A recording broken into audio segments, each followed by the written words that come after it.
problem. Ms. Creech? Yes. I don't see, quite frankly, sir, that there's any problem. You bought this car, and there was an understanding, a 7-year relationship, there was an understanding that you were going to use this car together. Evidently, you did the driving. She was the passenger in the car most of the time when you traveled together. You were going to have one car. You were going to sell the Firebird. You were going to have the Camaro, right? She has her own car, Your Honor. That's true, but I also have my own vehicles, which I drive. She can't drive my car, Your Honor.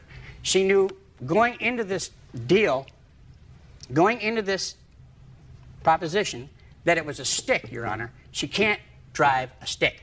He always buys cars that have sticks. Every single car they're my he's vehicles. ever owned. But just a second, if you buy, they're your vehicles. If you buy them, she bought this one, and you with say our money, Your Honor. What do you mean with our? Just a minute. It was a joint account. It was a joint account, Your Honor. It was our money. Just a second. My money went in there also. It was not just her money. Hold on. $4,000. She said this $4,000 came from In 7 years' time, I have worked more than $4,000, Your Honor. No, we're not. I have Just put a minute. money in this bank. No. Just a second. Talking about the $4,000 that she took out of an account. Did she take that out of your joint account? No. No. Well, then that wasn't your joint money. Funny, we had no money in it, huh? Listen, sir, we're not going back to the year of the flood. You were together 7 years. You ate a lot of meals during those 7 years. Drank a lot of beer. You paid a lot of rent. She says you drank a lot of booze. Lots. Whatever it was, you lived over that 7 years. And you can't say, well, I must have given her $4,000 over that 7 years. That doesn't sound right to you. This $4,000, she says, came out of a probate account when someone in her family died and left her some money. Right. But is it your position that she bought you these things as a gift as a gift? As a gift. Why? Because she loved you? Yeah. And because she thought you were going to be together? Yeah. Okay. So that dream lasted another 4 weeks after she bought you this stuff. But there's a lot more to it, Your Honor. I know. I'm not interested in what happened 6 years ago and 5 years ago. What I want to know, sir, is what was the precipitous for your breaking up 4 weeks after you bought this car? Okay, Your Honor. That's me. She has a son, a 19-year-old son who does not work, has been graduated out of school, does nothing more than run around with gangs, does nothing more than get stopped doesn't get stopped for tagging, gets thrown in jail for tagging. I've told her that she goes to work at 11 o'clock at night. I stay home and sleep. Why did you break up, sir? I told her either he goes or I go. Okay? He was staying. I said, hasta la vista. And I left. Judge Judy continues in a moment. As long as I never have to see or hear from you again, I'm happy. Real cases, real people. Judge Judy. Ex-lover Susan Creech and Tom Daniels are fighting over the Camaro she bought just before they broke up. 2 weeks after I'm gone, she kicks him out of the house and then says to me, well, you were right. Not 2 weeks. Just a second. She says, you're right. Right. I said, but what did it take me leaving the house for? Because we've been fighting about it for months, literally months. And it got to the point where I just said, hey, I'm beating my head against the wall. I come home here and try and get a good night's sleep, and all I'm doing is listening to boom boxes at 2:30 in the morning. I'm not going to do it. I'm not going to go down there, and I got tired of threatening the kid. Okay? Doesn't prove that I'm a big man because I can threaten a 19-year-old kid. All right? I got tired of it. So why are you angry with her? Angry with her? Shh. Yeah, why are you angry with her? You gave her a choice. Because I gave her all the warnings in the world. Your Honor, I gave her all the warnings in the world. I said, look, either he goes or I go. I gave her 30 days. 30 days came and passed. I gave her 60. What was I going to do? You have children? Do I have children? Of my own, yes. Why do you keep repeating my questions? I do. How old are your children, sir? 21, 27, and 16, I guess. What do you mean you guess? I don't see them. You don't see them? No. Why is that? I don't see my children. Well, that's not fair. Then let me suggest this to you, sir. It's very difficult for a parent, in this case a mother, to be faced with an ultimatum, even from a mate of 7 years, that says it's either your son or me. When you say you got 30 days to choose your son or me, even though he's a pain in the neck, listen, that's not an easy choice for a mother to make.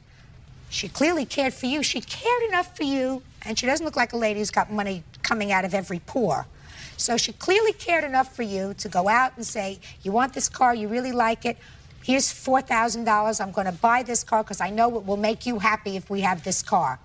And you also like a nice stereo in the car, I'm going to take money out for that too, so that you can have a nice stereo in the car. So she's clearly a lady who cared for you.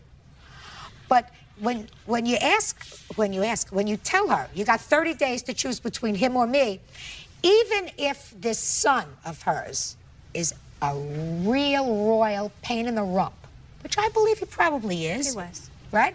Because So afterwards you told him out. It's not easy to accept that kind of ultimatum from anybody when it comes to a child. Well, the problem was, though, he had plenty of chances. He's done some really choice things in his life. I felt like I was giving everybody chances. But he's such a selfish person, he has to have everything to himself. You know what I'm saying? Well, it's not a very difficult decision to make. You left, you had been having problems, according to your statement, Mr. Daniels, for months with regard to this boy. So why did he take both cars? I'd like to know why. I wasn't planning on leaving one to have it trashed. Oh, come on. Oh, come on. How about the Mr. Daniels, how about the Mr. Firebird? Daniels. How about the Fiaro? How about the Fiaro? Who keyed the Fiaro? Me. Thank you. I'm going to leave a Pontiac sitting there by itself, Your Honor. Why would I? For this woman to key up again? Mr. Daniels, Doesn't make any Mr. sense. Daniels, It still wasn't her car. Why didn't you leave her the Camaro? Pardon me?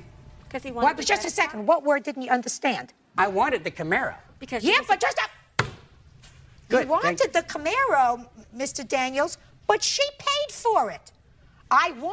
But she paid for it. If you were leaving after 4 weeks, it seems to me a little disingenuous of you, sir, to leave and take a...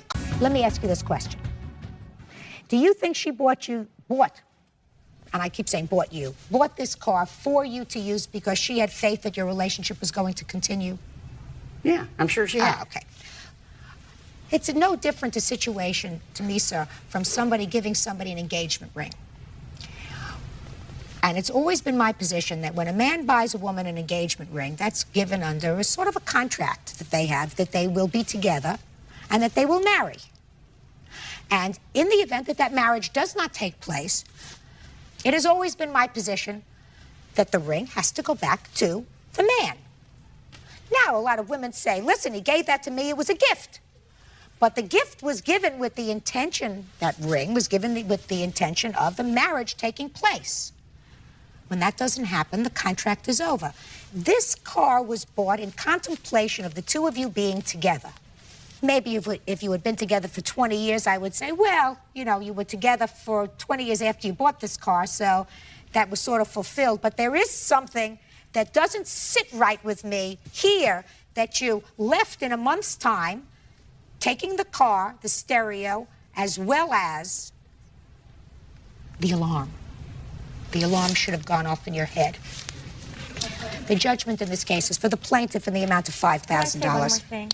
Yes. Is there a way that you can make him bring the other car up from Riverside? Because he wants me to go down and get it. Madam, let me explain something to you. You've just told me this man drinks. Mm-hmm. He is selfish. True. He's self-centered. Mm-hmm. He gave you an ultimatum with regard to your child, right? True. He perhaps has not been totally faithful to your relationship. Big time. Big time? Big time. You just won a You're right. judgment for $5,000. What do you want a 20-year-old Pontiac for? Right? True. Perfect. $5,000 for the plaintiff. I desire excuse, you may step out. He just doesn't like to tell the truth. That's all. I don't know what else. That's to your say. opinion. He has no conscience. He has no That's heart. your opinion. That is my opinion. Okay, that's not my opinion. That's okay. He asked me. As long as I never have to see or hear from you again, I'm happy, all right? I had a drunk driving ticket in 1989. And he's been drinking Since that ever time, since. I've not had a ticket since. Luckily. I have a perfect drive. Luckily. You want to speak for me or what? No, luckily. Why don't you just hush? Most of the time he's quitting his job. Most of the time he's philandering. Am I lying, Thomas? It's your tail. Am I lying, It's her Thomas? tail. Yeah, okay. You know, as far as I'm concerned, I have no more to say. She can Okay. speaking for me. No problem. She's done it for 7 years. Why should she not do it now?